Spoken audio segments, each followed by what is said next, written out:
नमस्कार बच्चों। आइए आज हम लोग कक्षा 12 यूपी बोर्ड में जगन्नाथ दास रत्नाकर जी द्वारा रचित गंगावतरण कविता को पढ़ते हैं, उसके अर्थ को समझते हैं।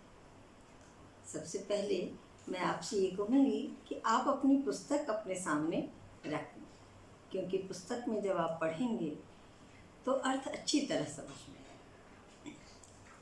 गंगावतरण कविता पढ़ने से पहले बेटा संक्षेप में मैं आपको इसकी पौराणिक कथा बता के फिर अर्थ पर चलूँगी। ऐसा वर्णन है कि राजा सगर दिग्विजय के लिए घोड़ा छोड़ते हैं और उसमें घोड़ा जब आगे चलता है बच्चों, तो जिस देश का राजा अधीनता स्वीकार करता है वो घोड़े को माला पहना के विदा कर देता है। पीछे पीछे सेना चलती रहती है, यही परंपरा थी। राजा सगर के 60,000 पुत्र और सब पीछे चल रहे थे। अचानक घोड़ा गायब होता है और पूरी सेना उनके पुत्र खोजते हुए जब पहुंचते हैं तो कपिल मुनि के आश्रम में कुछ अवांछनीय लोगों ने घोड़े को ले जा करके बांध दिया था, क्योंकि स्वयं तो वो लड़ नहीं सकते थे।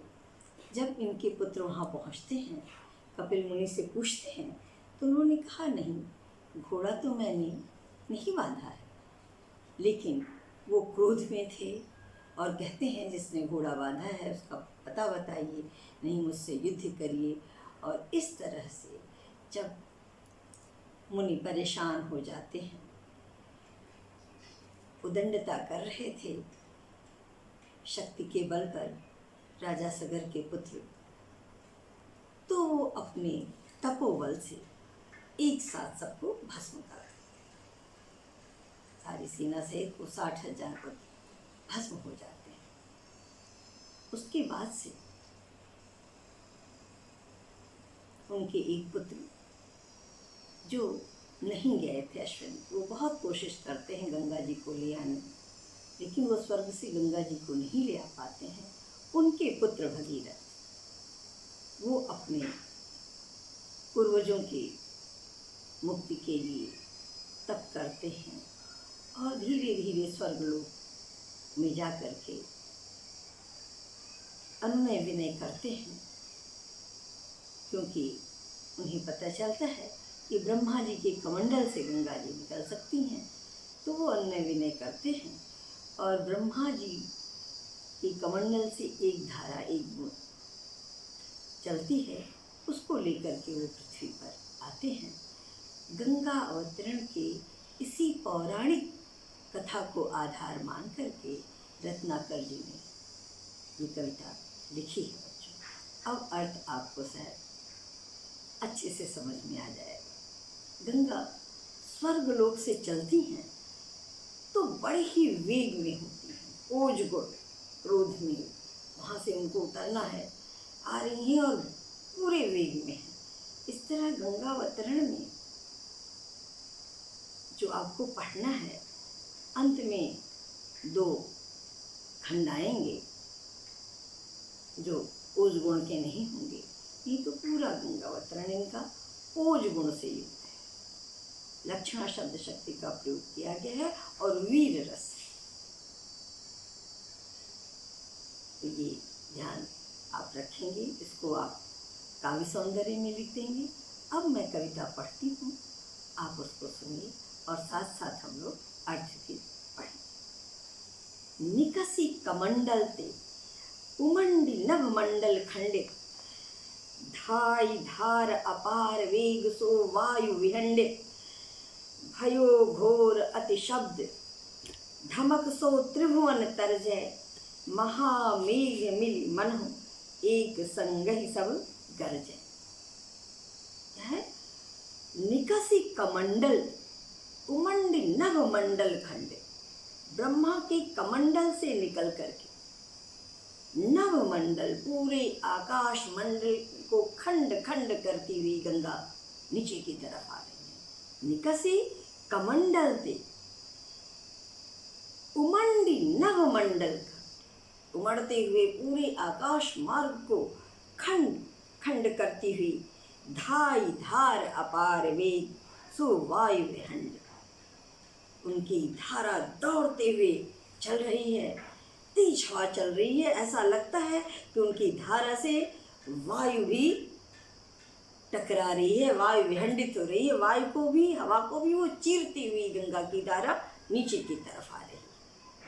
भयो घोर अति शब्द धमक सो त्रिभुवन गरजय, गंगा जी जब ब्रह्मा जी के कमंडल से नीचे की तरफ आती हैं तो घनघोर शब्द करते हुए पूरे वेग से आती हैं।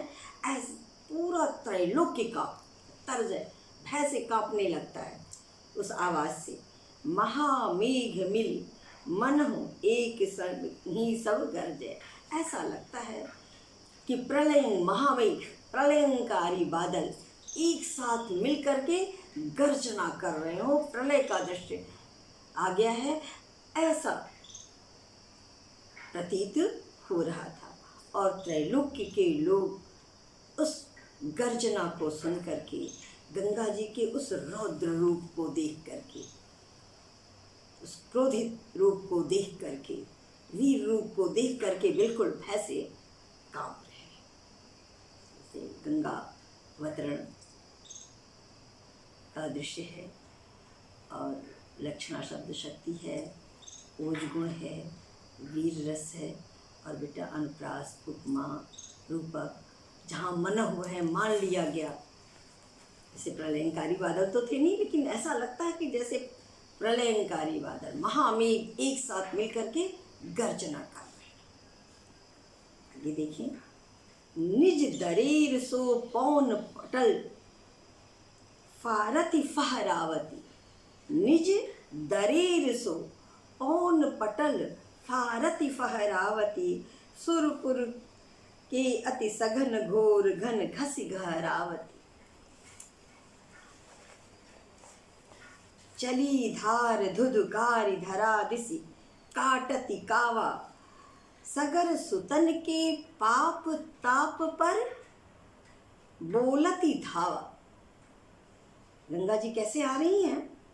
निज दरेर सो, अपने धक्के से इतने वेग से आ रही हैं कि जैसे पौन पटल, हवा तेज गति से चौकी हवा चलने लगती है। ऐसा लगता है कि गंगा जी अपने वेग से दरेर नामन धक्का दे, अपने दरेर से पौन पटल, पवन रूपी पटल मन वस्त्र को फारती फहरावती, उसको फाड़ती हुई, हवा को भी खंड खंड करती हुई, उसको फहराते हुए मानो गंगा अपार वेग से नीचे आ रही।